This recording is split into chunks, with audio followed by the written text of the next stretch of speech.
Now exercise 1E, question number 1.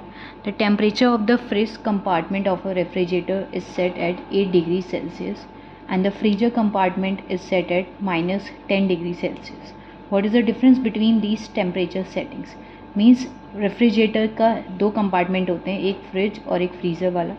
Fridge वाले जो compartment है उसका टेम्परेचर सेट है 8 डिग्री सेल्सियस में और फ्रीज़र वाला जो कंपार्टमेंट है उसका टेम्परेचर सेट है माइनस 10 डिग्री सेल्सियस. इन दोनों टेम्परेचर का डिफरेंस निकालना है. डिफरेंस के लिए क्या करते हैं, हम सब्ट्रैक्ट करते हैं. सो temperature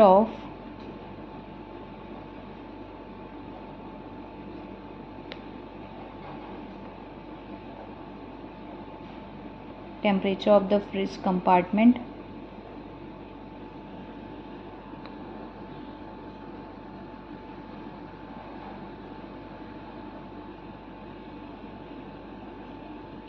that is equals to 8 degree Celsius and the temperature of the freezer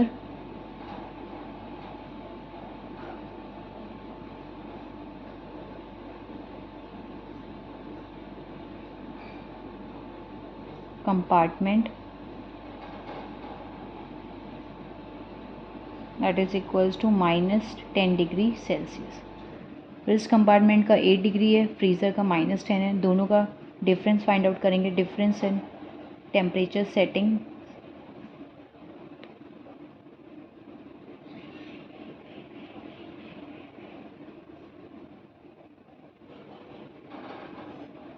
eight degree Celsius में से माइनस करना है minus 10 degree Celsius.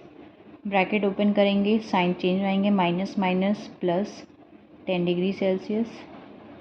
Now 8 plus 10 is 18 degree Celsius. दोनों टेम्परेचर का डिफरेंस कितना आया, 18 degree Celsius. Now next question is a car move 17 kilometre north from a point A. इस point ए से 17 किलोमीटर कार मूव कर रही है नॉर्थ की तरफ and then moves 14 kilometre toward south and then A से बी तक पहुंची, वो 17 किलोमीटर डिस्टेंस कवर किया. फिर बी से जब वापस सी तक गई तो साउथ की तरफ मूव करिए, that is 14 kilometre distance cover की. If the distance toward south is represented by a positive integer. अगर हम नॉर्थ की तरफ मूव कर रहे हैं तो पॉजिटिव इंटीजर रिप्रेजेंट कर रहे हैं. And then how will you represent the distance toward south. अगर नॉर्थ की तरफ पॉजिटिव से रिप्रेजेंट कर रहे हैं तो साउथ की तरफ अगर मूव करेंगे तो किस इंटीजर वैल्यू से रिप्रेजेंट करेंगे, पॉजिटिव या निगेटिव, वो बताना है. और साथ में ये भी बताना है by which integer value will you represent इस फाइनल पोजीशन फॉर ए. मतलब फाइनल पोजीशन में बतानी है ए की. मीन्स ए से बी तक वो 17 किलोमीटर डिस्टेंस कवर कर रहा है और बी से सी तक वो 14 किलोमीटर. सो ये जो ए और सी के बीच की डिस्टेंस है ये हमें बतानी है. तो क्या करेंगे, पूरी डिस्टेंस 17 में से माइनस कर देंगे 14, तो हमें ये वाली डिस्टेंस मिल जाएगी. So that is distance traveled by car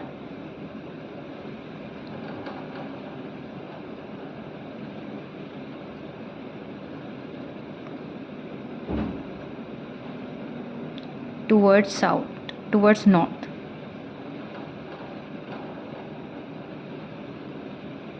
That is equals to 17 kilometer and distance traveled by car towards south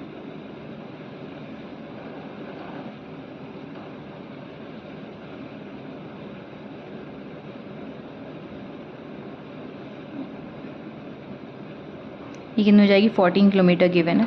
ना हमें फाइनल पोजीशन बताना है. Final position of car from initial position. Initial point क्या है इसका, ए.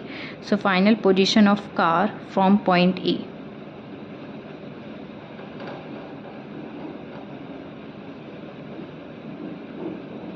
That is equal to, difference find out कर देंगे दोनों का, 17 minus 14 kilometre equals to 3 kilometre. ये तो हमें फाइनल पोजीशन पता चल गई कि मतलब 3 किलोमीटर की डिस्टेंस कवर करेगा वो ए और सी के बीच में. हमें बताना है किस इंटीजर वैल्यू से हम रिप्रेजेंट करेंगे साउथ की तरफ अगर मूव करेंगे. So will right, we will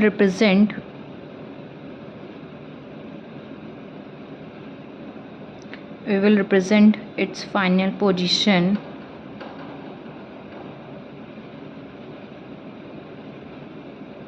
buy negative integer.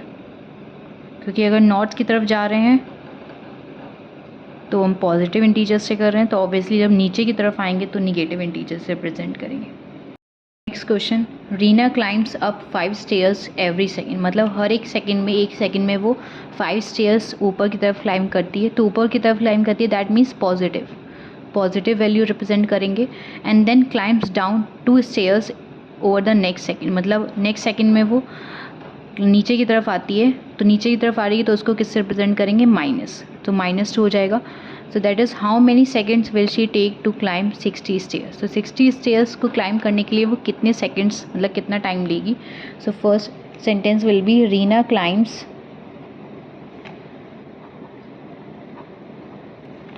Up in 1 second, एक सेकेंड में वो कितना क्लाइम ऊपर कर रही है, that is 5 stairs. And Reena climbs down in 1 second, next 1 second में वो नीचे की तरफ क्लाइम कर रही है। सो दैट इज़ नीचे की तरफ आ रही है तो हम उसको किससे रिप्रेजेंट करेंगे, माइनस। सो -2, 1 सेकेंड में ऊपर की तरफ क्लाइम कर रही है 5, और नेक्स्ट 1 सेकेंड में वो -2, मतलब नीचे की तरफ क्लाइम कर रही है। तो टोटल 2 सेकेंड्स में वो कितना स्टेयर्स क्लाइम कर रही है, दैट इज़, दोनों को ऐड कर देंगे। सो Reena climbs in 2 seconds, that is equals to 5 plus -2, and that is equals to 5 minus 2 is equals to 3 stairs, मतलब 2 सेकेंड्स में वो 3 स्टेयर्स क्लाइम कर रही है। नाउ अगर 3 स्टेयर्स को वो 2 सेकेंड में क्लाइम कर रही है तो 60 स्टेयर्स को वो कितने सेकेंड्स में क्लाइम करेगी वो बताना है। तो टाइम टेकन टू क्लाइम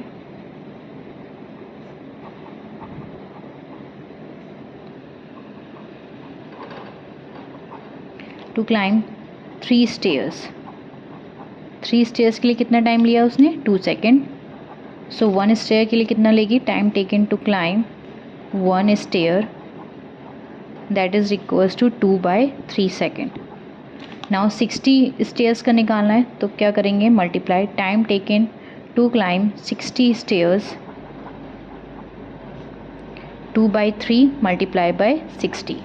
ना 3 और 60 कैंसिल आउट हो सकते हैं 3 से, 3 1 are 3, 3 2 are 6, that is equals to 20 multiply by 2 is equals to 40 seconds, मतलब 40 सेकेंड्स में वो 60 स्टेयर्स क्लाइम कर लेगी। Now next question, start with the integer -8। सबसे पहले हम किससे स्टार्ट करेंगे, इसको स्टेप में लिखेंगे। स्टेप 1 इज़ -8 से हम स्टार्ट करते हैं सॉल्व करना, देन ऐड -12 टू इट, उसमें क्या कर देंगे, -12 ऐड करना है। सो -8 plus -12, so -8 -12 is -20। Now next question में सब्ट्रैक्ट 10 फ्रॉम द रिजल्ट। अब जो सॉल्व करके आया उसमें से हम क्या सब्ट्रैक्ट करेंगे, 10। So second step is we have to subtract 10 from the result. Result क्या है, -20, उसमें से 10 सब्ट्रैक्ट करना है। Now what we will get, -30। Now next is divide the result. ये जो रिजल्ट आया है इसको हम किससे डिवाइड करेंगे, 3 से। So third step is divide the result, that is -30 को डिवाइड करेंगे 3 से, we will get -10। Now next step is and multiply the answer. जो भी आंसर आएगा डिवाइड करने के बाद उसको हम किससे मल्टीप्लाई करेंगे, -2 से। दैट मीन्स -10 की मल्टीप्लाई करेंगे -2 से। So -10 multiply by -2 that is equals to -20। Last में पूछा है व्हाट डू यू गेट, तो लास्ट में हमें क्या मिल रहा है, -20। So will right we get -20। Now next question is Arnav had ₹20 with him. तो टोटल अमाउंट उसके पास अभी कितना है, 20। So will write total amount with Arnav, that is ₹20। Arnav के पास टोटल अमाउंट कितना है, ₹20। ही स्पेंड ₹8 ऑन मंडे। उस 20 रुपीज़ में से उसने 8 रुपीज़ क्या कर दिए, स्पेंड कर दिए, मीन्स खर्च कर दिए। सो रिमेनिंग अमाउंट कितना होगा, so amount spend on Monday that is ₹8।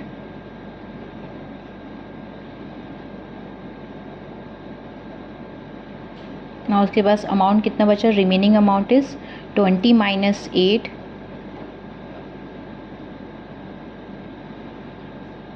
20 - 8 that is ₹12। अब उसके पास 12 रुपीज़ बचे।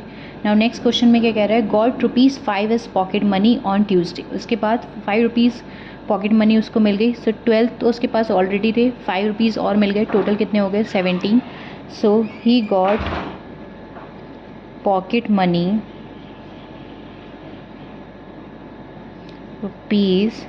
₹5। Now total amount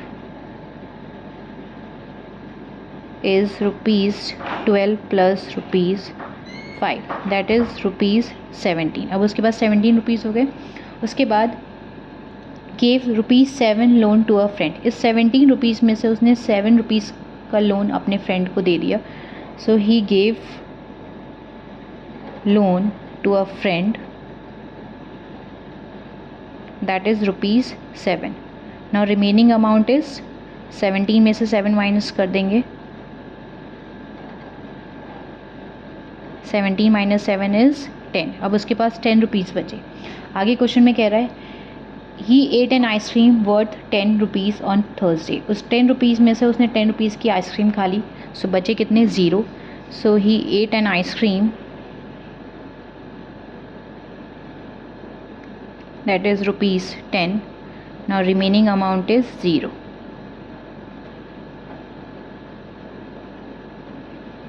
10 minus 10 is 0। now next, received a reward of ₹5 from its grandfather on Friday। 0 amount मतलब उसके पास कुछ भी नहीं था, पर उसको अपने ग्रैंडफादर से रिवॉर्ड मिला 5 रुपीज़ का। So he received reward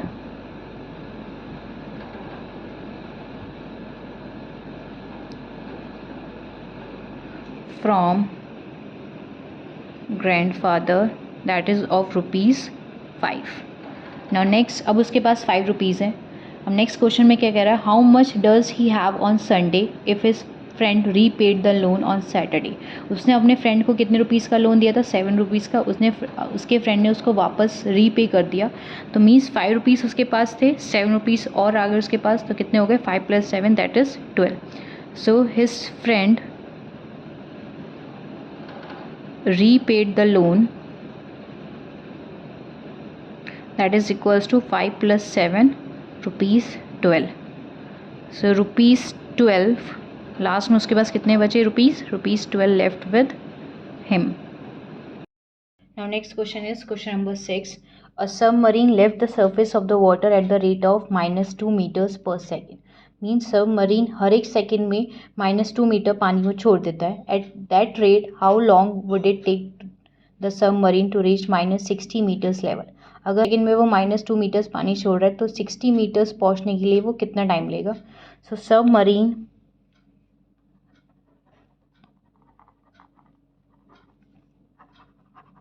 time in -2 metres, -2 metres के लिए कितना टाइम ले रहा है वो 1 सेकेंड। सो 1 मीटर के लिए कितना लेगा, submarine take time to 1 metre that is -1/2 second. 2 metres के लिए -2 मीटर्स के लिए 1 सेकेंड, सो 1 मीटर के लिए -1/2 सेकेंड। अब हमें कितना फाइंड आउट करना था, -60 मीटर्स के लिए कितना टाइम लेगा। सबमरीन टेक टाइम्स -60 मीटर्स, क्या कर देंगे मल्टीप्लाई, -1/2 मल्टीप्लाई बाय -60, 2 से 60 cancel, 30 minus minus plus that means 30 seconds। Submarine will take 30 seconds to reach -60 meters level। So we'll write, so submarine will take -60 meters, will take 30 seconds to reach -60 meters। Now next question is question number 7 MCQs। The deep freezer of a sweet shop should be set at -12 degree Celsius. Sweet shop का जो freezer उसका temperature -12 degree Celsius set होना था। It is set at -18 degree Celsius by mistake. गलती से उसका temperature कितना set हो गया, -18 degree Celsius. What is the difference in this temperature setting. दोनों टेम्परेचर का क्या फाइंड आउट करना है, डिफरेंस फाइंड आउट करना है। So will write directly difference is equals to -12 degree Celsius और -18 डिग्री सेल्सियस, कि दोनों टेम्परेचर का डिफरेंस करना है। डिफरेंस के लिए क्या करेंगे, दोनों को माइनस कर देंगे। सेकेंड वैल्यू ऑलरेडी निगेटिव में, इसलिए इसको ब्रैकेट में. नाउ ब्रैकेट ओपन करेंगे, minus minus plus, -12 + 18 is 6 degree Celsius. Which option is correct? Option C is correct. Next question is question number 8, again MCQ.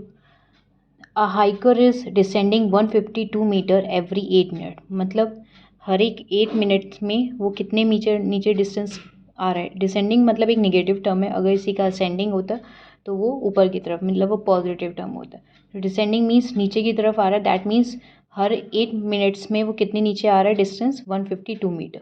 What will the hiker change in elevation in half an hour. मतलब अगर 8 minutes में वो इतना आ रहा है तो half an hour means 30 minutes में वो कितनी डिस्टेंस नीचे आ जाएगा, that we have to find. So first is in 8 minute, 8 minute में डिस्टेंस कितनी है, 152. क्योंकि नीचे की तरफ आ रहा है डिस्टेंस मीन निगेटिव टर्म है, तो डिस्टेंस को किस में लेंगे हम, निगेटिव में. अगर 8 मिनट्स में -52 है, सो 1 मिनट में कितनी होगी, in 1 minute distance is equals to -152 divided by 8, that is equals to -19 metre. अब 1 मिनट में इतनी है तो हाफ एन आवर में फाइंड आउट करनी, दैट मीन्स 30 मिनट्स में. So in 30 minutes distance is equals to -19 से मल्टीप्लाई कर देंगे 30, that is -570 metre. That is option C is correct. Now next question, question number 9. In a test 4 marks are given for every correct answer. मतलब एक test में हर correct answer के लिए 4 marks दिए जाएंगे and -2 marks for every wrong answer. और हर गलत answer के लिए -2 मार्क्स दिए जाएंगे. Rohit answered all the question. Rohit ने सारे क्वेश्चन को अटेम्प्ट किया, मतलब सारे क्वेश्चन का आंसर किया. उसका टोटल स्कोर कितना आ रहा है, 68. So will write total score is equals to 68. Now next is 25 of Rohit answer work correct. उसने सारे क्वेश्चंस का आंसर दिया था, बस उसमें से 25 क्या थे, उसके करेक्ट थे. और मार्क्स 1 करेक्ट आंसर के लिए मार्क्स कितने गिवन थे, 4. सो 25 के लिए कितने होंगे, 25 multiply by 4. So marks given for 1 correct answer is equals to 4 and marks given for 25 correct answers is equals to 25 multiplied by 4, that is 100. मतलब 100 मार्क्स उसको करेक्ट आंसर के लिए मिले. टोटल स्कोर उसका 68 था. सो हम मार्क्स इनकरेक्ट के लिए कितने होंगे, marks given for incorrect answer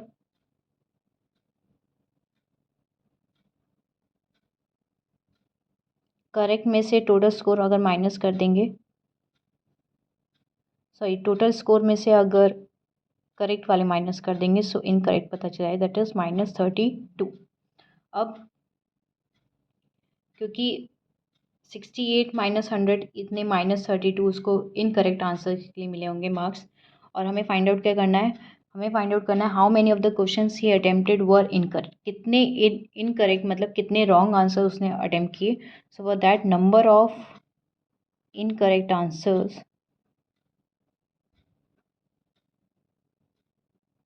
उसके लिए क्या करेंगे, marks given for incorrect answer is -32. इसको डिवाइड कर देंगे मार्क्स गिवन फॉर 1 इनकरेक्ट. एक रॉन्ग आंसर के लिए कितने मार्क्स मिले थे, -2. सो डिवाइड करेंगे, माइनस से माइनस कैंसिल, 2 से 32, 2 1 ज़ा 2, 2 6 ज़ा 12, that is 16. So he attempted 16 incorrect answers.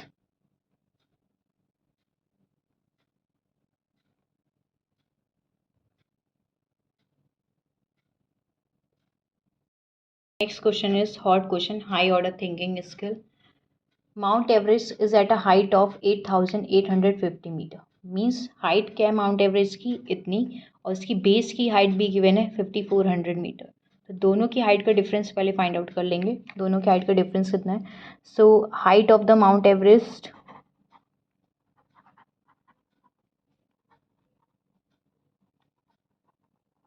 that is equals to 8,850 meter and height of the base that is already given 5,400 meter.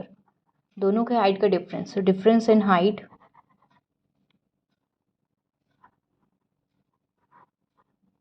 Difference के लिए दोनों माइनस कर देंगे.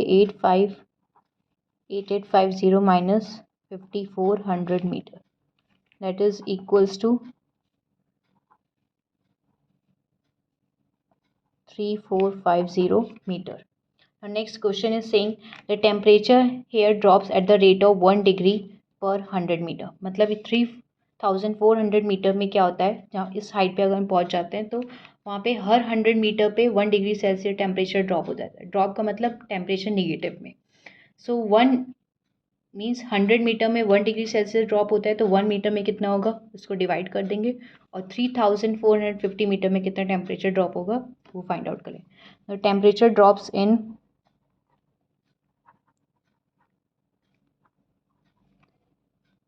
100 meter, that is equals to minus 1 degree Celsius. Now temperature drops in 1 meter is equals to minus 1 upon 100.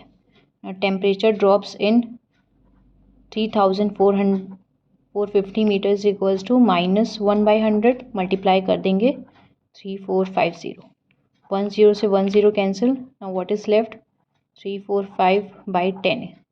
So minus 34.5 degree Celsius. तो temperature 3450 metre height पे कितना होगा temperature 34.5 minus, और टेम्परेचर बेस का भी गिवन है. If the temperature at the base, so temperature at the base it is given minus 5 degree celsius. So दोनों temperature को, टेम्परेचर टॉप पे फाइंड आउट करना है, तो टॉप पे जो टेम्परेचर होगा उसको फाइंड आउट करने के लिए दोनों टेम्परेचर को क्या कर देंगे, ऐड कर देंगे. सो temperature at the top minus 5 degree Celsius plus minus 34.5 degree Celsius. minus 5 plus minus minus, और माइनस जब भी दोनों साइन सेम होंगे तो हम क्या करेंगे, नंबर्स को add, it will become 30 minus 39.5 degree Celsius. तो टेम्परेचर टॉप पे कितना होगा, minus 39.5 degree Celsius. So this was all about exercise 1E. If you have any doubt, any queries, do mention in the comment section, and thanks for watching.